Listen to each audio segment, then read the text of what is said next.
Recently, Kieran over at KD Books made 3 videos with various iterations of the title 10 must-read classics. Now, Kieran is a wonderful booktuber, excellent editing, huge personality, and he has some very insightful and knowledgeable commentary. Also, and I think most importantly, he's Welsh. Now, you might be asking yourself, if his videos are so good, why are you making a response video, Scott? And the answer is, because he's wrong! He's wrong! This is my first of 3, or as Kieran would call it, a triptych of response videos for readers who actually enjoy books. I won't spoil Kieran's video by naming the books that he picked, but I will put a link to his video in the description so you can listen to him justify his frankly ridiculous opinions yourself. As you can see by this table over here, Kieran has picked 10 absolutely horrible books.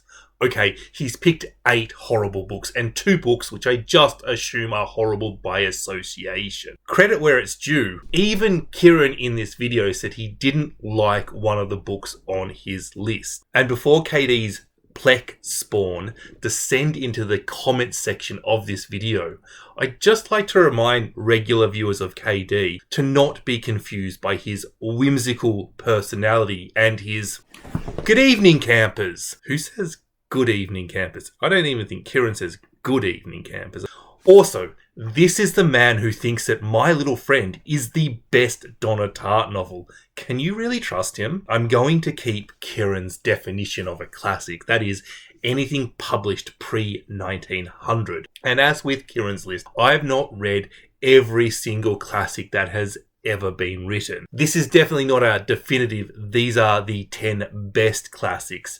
These aren't even my favorite 10 classics. These are just 10 really good classics that you might actually enjoy. And I'm going to go through them in publication order. And we're starting with The Prince by Nicholas Machiavelli. That's right, published in 1513.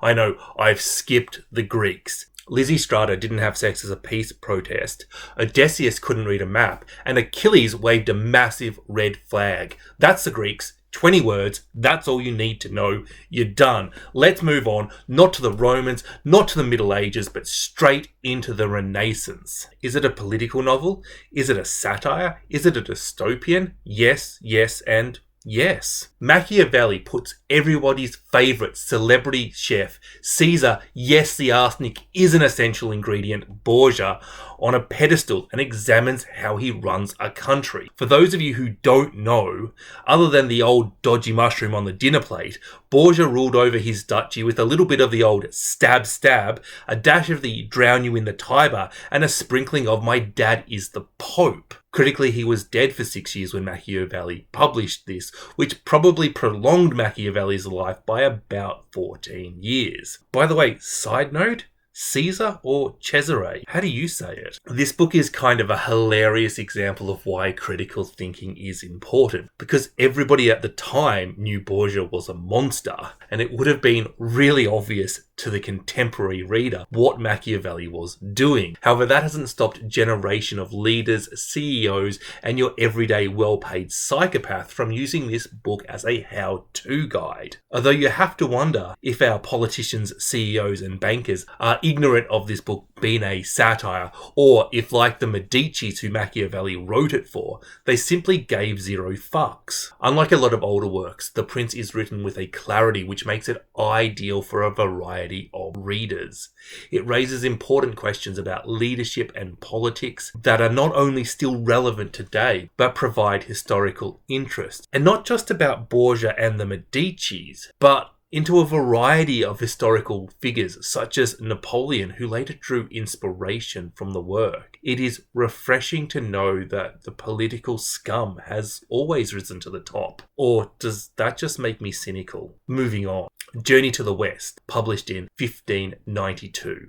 Western canon. Who said anything about the Western canon? We need to acknowledge that literary influences on us are changing as we move to a more global society. Yes, Western works are still important, but so too are other cultures, and Journey to the West is one of the 4 classics of Chinese literature. Limiting the Chinese canon to 4 classics neglects several very good books, and it makes Journey to the West an even weirder choice because this book places humour above anything else. Sometimes, in fact, frequently, scatological humour, a technique that all the greats have used. Shakespeare, Chaucer, Cervantes, they all miss this list because of Wu Cheng-eng's genius, which not only extends to his writing, but also extends to his ability to finish it 10 to 12 years after his death. It is a fictional account of the Buddhist monk Zhang, who travelled from China to India to seek Buddhist scriptures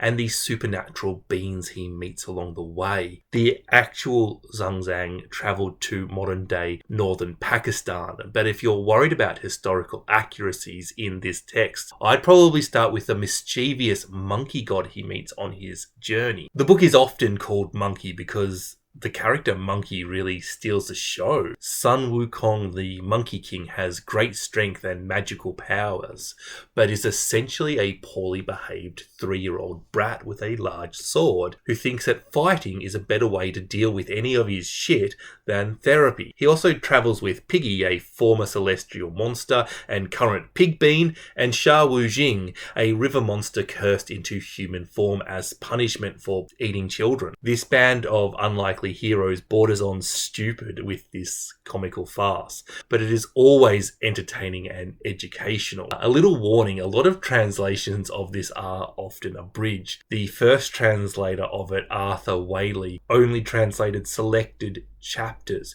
It's still actually a really enjoyable read, while the later translation by Anthony Yee is much more complete and contains all of the poetries and a deeper, more allegorical conversation between the comical chapters.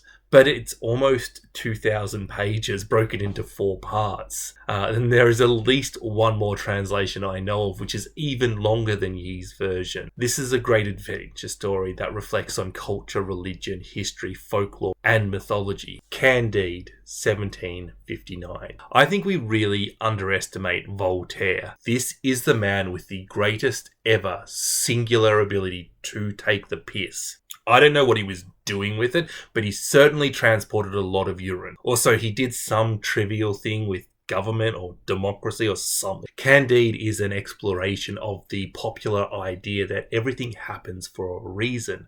And I don't think it's a big spoiler to say that Voltaire doesn't agree with this position. I could tell you a lot about the plot right now, but instead, I thought I'd just give you a kaleidoscope of quotes. I have grown old in my misery and disgrace, living with only one buttock, and having in perpetual remembrance that I am a Pope's daughter. But for what purpose was the earth formed? Asked Candide. To drive us mad, replied Martin. You're a bitter man, said Candide. That is because I've lived, said Martin. In every province, the chief occupations in order of importance are love-making, malicious gossip, and talking nonsense. Do you believe, said Candide, that men have always massacred each other as they do today? That they have always been liars, cheats, traitors, ingrates, brigands, idiots, thieves, scandals, gluttons, drunkard, misers, envious, ambitious, bloody-minded, culminators, debauchees,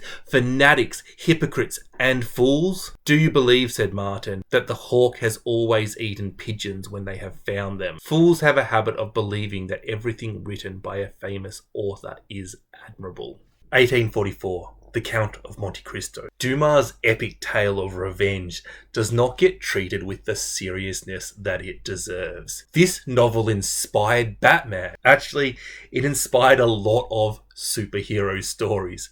With great power comes great responsibility. That could have been a line out of Edmond Dante's mouth. The thing that is so great about Dumas and this book is that while it is an epic tale of revenge, it is also highly entertaining, and it played an important role in the popularization of historical fiction. At its heart, it is asking these almost cliched literary fiction questions. What does it mean to be human? What should I do with my power? What makes us happy? What is the point of living? Dumas doesn't need to Tolstoy it up and crowbar in a political political or philosophical essay at every opportunity. He lets his characters speak and ponder, or sometimes plot their revenge for 30 years and drive them to misery. Whatever type of reader you are, there is something for you if you just look for it. There's romance, there's a murder mystery, adventure, comedy, political intrigue.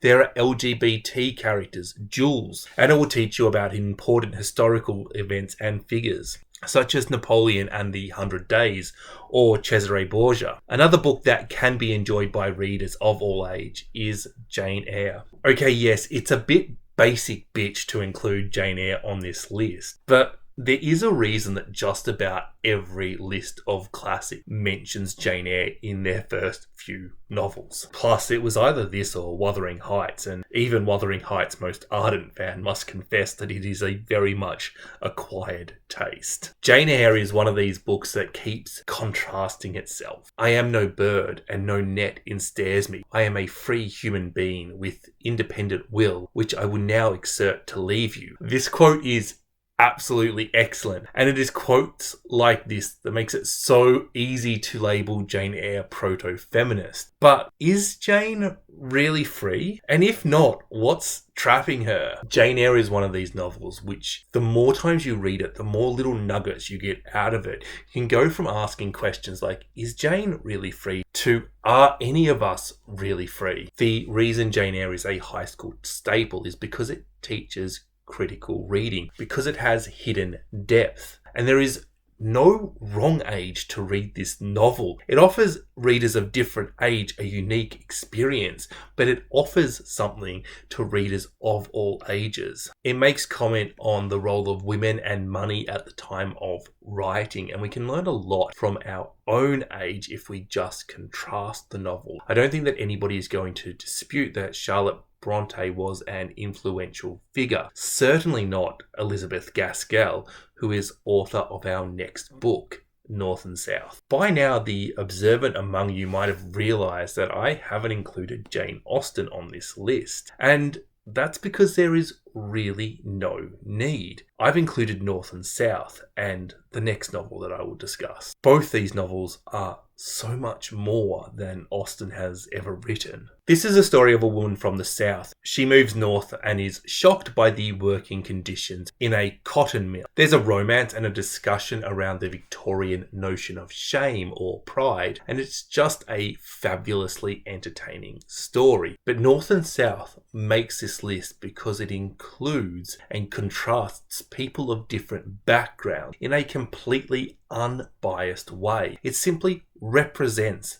all the sides fairly and still makes it clear what is right and what is wrong, what the hurdles are and what the conflicts of interest are. It includes the lower classes, it humanizes them, and while you might still be reeling from the shock of learning that North and South kept Austen from this list, know that it also kept Dickens from it too. Middlemarch, George Eliot. Virginia Woolf famously stated that this was the first book written for adults, an outrageously stupid and snobbish statement that has an element of correctness to it. Middlemarch quite simply upped the standard of literature. It's a tremendous book, and anybody who has ever taken this book to a field and harmed it should be forced to issue a public apology or be cancelled. I said what I said. Middlemarch is a provincial town, and rather than telling you about Dorothea, Rosamond, Fred, etc., I think we should talk about the town and how gossip and opinions of the characters affect the lives of Fred, Rosamond, Dorothea. Public opinion of Rosamond matches the realities of Dorothea and vice versa, but they are two very different characters indeed. Eliot is critiquing Victorian society's treatment of women and its rigid class structures. History students might be interested in her discussion of the Reform Bill, but if you don't have a knowledge of the Reform Bill, you're not left bored and scratching your head as to what she's talking about. Eliot is a master character builder. Her prose is both beautiful and witty. And of course, men do know best, except of course about the things women know better. Or a manuscript of that venerable kind, easiest to interpret when you know beforehand what the writer means. She even added a nod to her recently deceased literary rival Charles Dickens in the form of Ruffles, a villain who would be well suited to Oliver Twist or eating all of somebody's lamb chops. There's even an Austen-style marriage plot in this book. You could read this from beginning to end on repeat and learn new things on your 10th or 20th iteration. If you want to summarize Victorian literature in just one book, it would have to be Middlemarch. Emil Zola. Germinal. Some people might be looking at this list and saying, oh, you don't have Tolstoy or Dostoevsky. What's going on? I've got Zola. And Zola is better. He created naturalism, essentially a desire to be accurate and show real life, but not to dispense entirely with romanticism, which is something entirely different to a romance novel. We get to see the realities of life near a coal mine, the grim details, 14-year-olds getting married.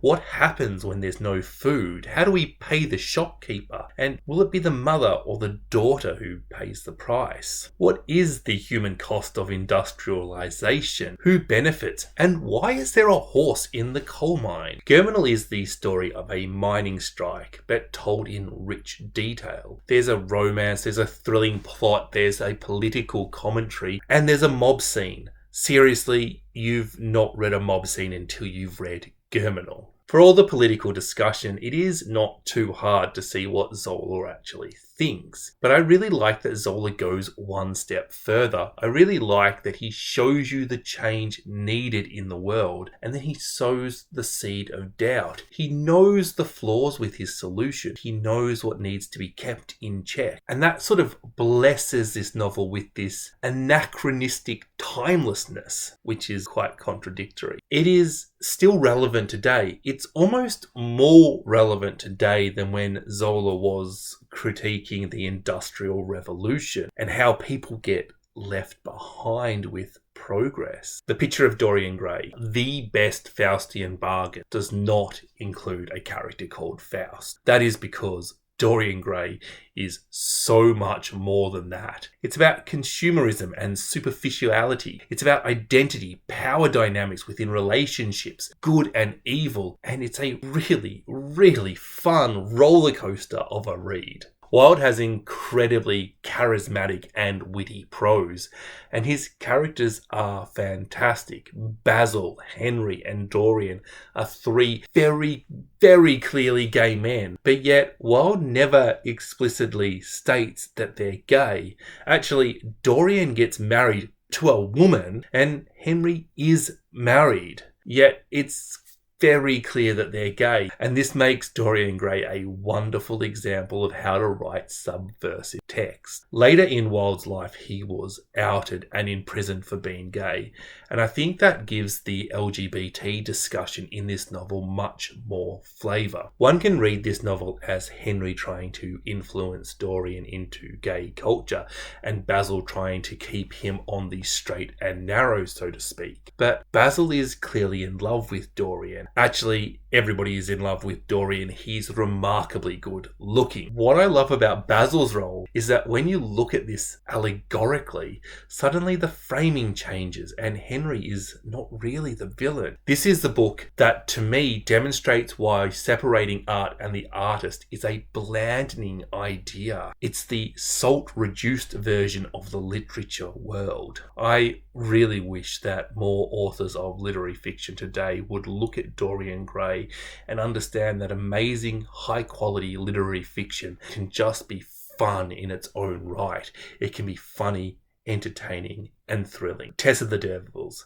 Thomas Hardy. We can't have a list of classics and not discuss the fallen woman trope. Or rather, should that be, I can't make a video and not mention Thomas Hardy. Hardy is exploring the role of women in society without blushing at sexual relationships, even if he does word it delicately. It is the agency or the lack of agency that Tess of the D'Urbervilles explores. Exactly how much of Tess's predicament can be blamed upon her. What actions could have she changed? And if she changed them, would her outcome be any different? Hardy is proving that you don't have to be explicitly feminist to write feminist literature. All you need to do is see women as people and write women as people. Because you see these themes of power and hopelessness again and again in literature. This is essentially the story of society eating a woman. It is very, very old millennial fiction with the bonus of some lovely descriptions of the countryside. Plot-wise, this is so satisfying, and character-wise, everybody is just brilliant. Well, actually, a lot of people are completely horrible and completely unlikable, but they're very well written. And as a book club book, you have plenty of ideas to discuss. Did Angel ever love Tess? This is just a wonderful example of emotional writing, and it is very socially critical. And that's 10 books. Now make sure you subscribe, because Kieran has 2 more videos where he recommends abominable literature, and I'll be responding to them so that readers with good taste have a video to watch too. Please like this video, and if you must check out Kieran's video, the link's in the show notes. But remember, he has terrible taste in literature. Bye-bye.